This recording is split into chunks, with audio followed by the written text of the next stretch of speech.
Hoje eu resolvi contar uma coisa pra vocês que aconteceu quando eu era criança.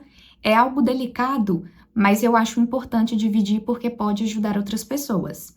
Eu lembro que na época eu tinha uns 9 para 10 anos de idade e eu morava num bairro bem simples, bem daqueles de interiorzão, sabe? Onde que todo mundo conhece todo mundo, onde as vizinhas ficam conversando no portão e onde ainda dá para brincar na rua. E a nossa casa era bem perto de uma padaria. Uma padaria bem pequenininha, sabe? De esquina.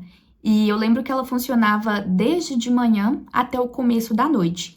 E todo mundo do bairro comprava pão naquela padaria. O dono dessa padaria era um senhor. Eu vou chamar ele aqui de Seu Damião.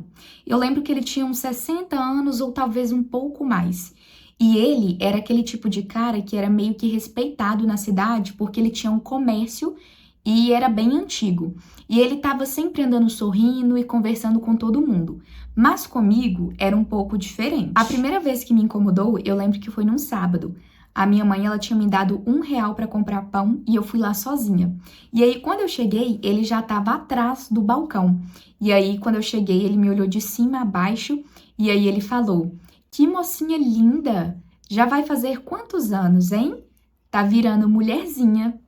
E aí, gente, eu lembro que eu fiquei muito sem graça. E eu não entendi muito bem. Só sei que eu saí correndo daquela padaria. Só que depois disso, começou a acontecer mais vezes.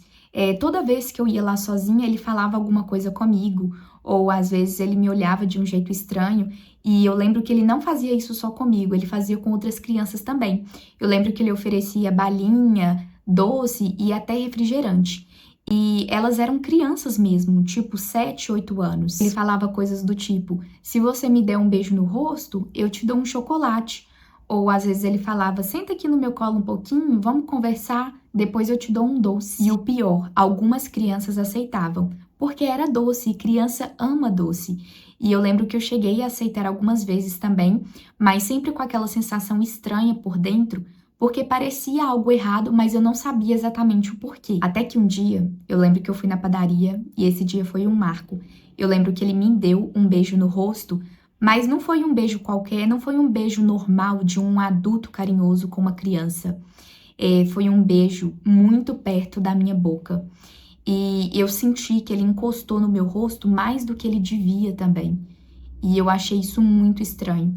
E aí eu lembro que quando ele se afastou, ele sorriu e aí ele falou: "Você é tão especial, não conta pra ninguém que eu gosto mais de você, tá?" Gente, a sensação foi horrível. Eu lembro que eu comecei a tremer muito e as minhas mãos estavam geladas e me deu muita vontade de chorar, mas eu consegui segurar até chegar em casa. E eu lembro que naquele dia eu senti que eu não podia guardar aquilo só pra mim mais. Eu precisava contar isso pra alguém. Eu cheguei em casa e eu subi correndo pro meu quarto e eu fiquei quieta lá. E aí a minha mãe percebeu. Ela sempre percebia as coisas. E aí ela foi lá e perguntou: "Tá tudo bem, filha?" E eu não respondi de primeira. Eu só olhei pra ela. Aí ela sentou na cama do meu lado e sem pressa e sem julgar, ela olhou pra mim e falou: "Filha, se tem alguma coisa te incomodando, você pode me contar, viu? Eu tô aqui sempre pra poder te ouvir." E aí eu lembro que nessa hora meu coração começou a amolecer e eu fui criando coragem pra poder contar. Eu comecei a falar bem baixinho e aí eu falei das falas, do doce, das vezes que ele me chamava pra ir pra trás do balcão, dos toques no ombro, nas costas. E aí eu lembro que com a voz bem embargada, eu falei do beijo. Eu falei do jeito que ele olhou pra mim, das palavras que ele usou e também do medo que eu senti. A minha mãe, ela não duvidou de mim nem por um segundo. Eu lembro que ela me ouviu até o final e às vezes ela ficava passando a mão assim no meu cabelo, como quem dizia: "Eu tô aqui com você." E aí quando eu terminei, ela me abraçou forte, muito forte. E aí ela falou: "Você fez certo em me contar. Eu tô aqui, pode confiar em mim e nós vamos resolver essa situação juntas." Naquela noite, a minha mãe nem dormiu direito e no outro dia, com muito cuidado, ela contou pro meu pai. E os dois decidiram agir juntos, mas sempre respeitando o meu tempo. Não foi nada com escândalo para poder me constranger ou também com aquela raiva descontrolada. Não foi nada disso, foi com proteção. Eles começaram a falar com outras mães do bairro sobre esse assunto. E aí, mais crianças começaram a aparecer e contar também. Era como se a minha história fosse exatamente igual das outras crianças. Crianças que, como eu, também tinham medo e crianças que aceitavam balas, doces e elogios estranhos. E quando elas perceberam que elas não estavam sozinhas, aí que elas começaram a falar mesmo. Cada relato era um pedaço de um quebra-cabeça horrível, um quebra-cabeça que, no fundo, as pessoas da vizinhança já suspeitavam, mas fingiam que não sabia. E ali já não dava mais para ignorar.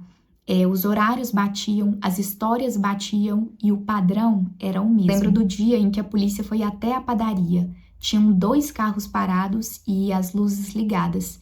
E eu lembro que os vizinhos começaram a sair, começaram a se juntar, cochichar, tentando entender o que estava acontecendo. E eu fiquei de longe do portão da minha casa vendo tudo.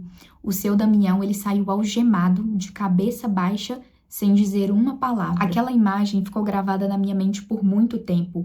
Era como se o mundo tivesse entendido tudo o que a gente passou. E eu lembro que ele foi levado e as mães que denunciaram, inclusive a minha, foram chamadas para dar depoimento. E as crianças, com o acompanhamento de psicólogos, elas conseguiram falar tudo o que elas tinham vivido. Não foi fácil, mas foi necessário. A padaria nunca mais reabriu e ele nunca mais voltou. E eu, por muito tempo, eu carreguei dentro de mim culpa e dúvida. Eu ficava pensando, será que eu não exagerei? Será que eu realmente devia ter feito isso? E toda vez que esses pensamentos vinham, a minha mãe me olhava com firmeza e ela falava: você não tem culpa de nada, você é forte e você se protegeu e protegeu outras crianças também. Hoje, quando eu olho para trás, eu sinto um orgulho danado da menina que eu fui, porque mesmo com medo, eu consegui falar. E isso fez toda a diferença. E se você está passando por alguma situação parecida, alguma situação que você acha estranha, que te incomoda, que você está com dúvida se é errado, conta para alguém que você confia. Conta para sua mãe, para o seu pai, para sua avó, professora ou até uma amiga mais velha, mas não guarda isso para você. Porque gente ruim se esconde no silêncio dos outros e quando você fala, você quebra esse silêncio. E pode ter certeza de uma coisa: você nunca tá sozinha.